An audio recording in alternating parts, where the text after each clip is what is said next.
అమ్మాయి వల్ల వివాదంలో రాజమౌళి అసలు ఏమైంది? ఆ వివరాల్లోకి వెళ్లే ముందు మన ఫిల్మీ బౌల్ ఛానల్ని లైక్ చేయండి, షేర్ చేయండి, సబ్స్క్రైబ్ చేసుకోండి.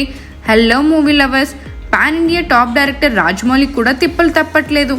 తాజాగా ఆయన ఓ వివాదంలో చిక్కుకున్నారు. దీంతో టాలీవుడ్ ఇండస్ట్రీ షేక్ అవుతుంది. ఆయన స్నేహితుడు యు శ్రీనివాసరావు జక్కన్నపై సంచలన ఆరోపణలు చేశాడు. రాజమౌళి టార్చర్ భరించలేను, ఆత్మహత్య చేసుకుంటా అంటూ సెల్ఫీ వీడియో లెటర్ విడుదల చేశాడు. ఇంతకీ అసలు ఏం జరిగింది? ఈ శ్రీనివాసరావు ఎవరు? పూర్తి వివరాలు ఇప్పుడు మనం తెలుసుకునే ప్రయత్నం చేద్దాం. రాజమౌళితో దాదాపు 34 ఏళ్ల స్నేహం ఉందని శ్రీనివాస్ వీడియోలో తెలిపాడు. ఈయన గతంలో యమదొంగ సినిమాకు ఎగ్జిక్యూటివ్ ప్రొడ్యూసర్గా కూడా పనిచేశాడట. వీడియోలో ఆయన ఏమన్నాడంటే, రాజమౌళి వల్ల నేను చనిపోతున్నా, నేను పబ్లిసిటీ కోసం ఈ వీడియో తీయడం లేదు. మాది 34 ఏళ్ల స్నేహం. సినీ పరిశ్రమలో ఉన్న ప్రముఖులకు తెలుసు, ఒక అమ్మాయి వల్ల మేము విడిపోవాల్సి వచ్చింది. అందరి జీవితాల్లాగానే మా జీవితంలో కూడా ఓ అమ్మాయి ప్రవేశించింది. ముందు రాజమౌళి, తర్వాత నేను. ఆర్య 2 లాగా మాది ట్రయాంగిల్ లవ్ స్టోరీ.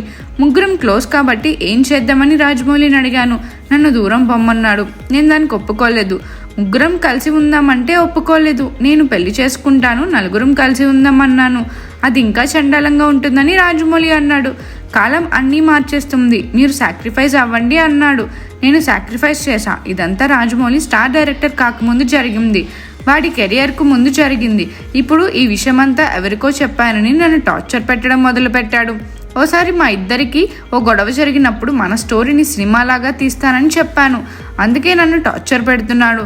ఇప్పుడు టాప్ డైరెక్టర్గా రాజమౌళి శాసిస్తున్నాడు. ఒక ఫ్రెండ్ వల్ల నా జీవితం ఇలా అయిందని నాకు బాధేస్తుంది.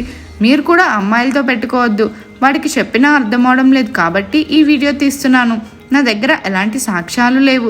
సుమోటోగా కేసు నమోదు చేయాలి, లై డిటెక్టర్ టెస్ట్ చేసినా నిజాలు రాబట్టాలి అని బాధితుడు శ్రీనివాస్ వీడియోలో తెలిపాడు. ప్రస్తుతం ఈ వీడియో సోషల్ మీడియాలో తెగ వైరల్గా మారింది.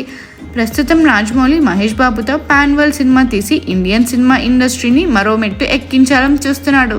అలాంటిది ఇలాంటి టైంలో ఈ వివాదంలో ఆయన చిక్కుకోవడం సంచలనంగా మారింది.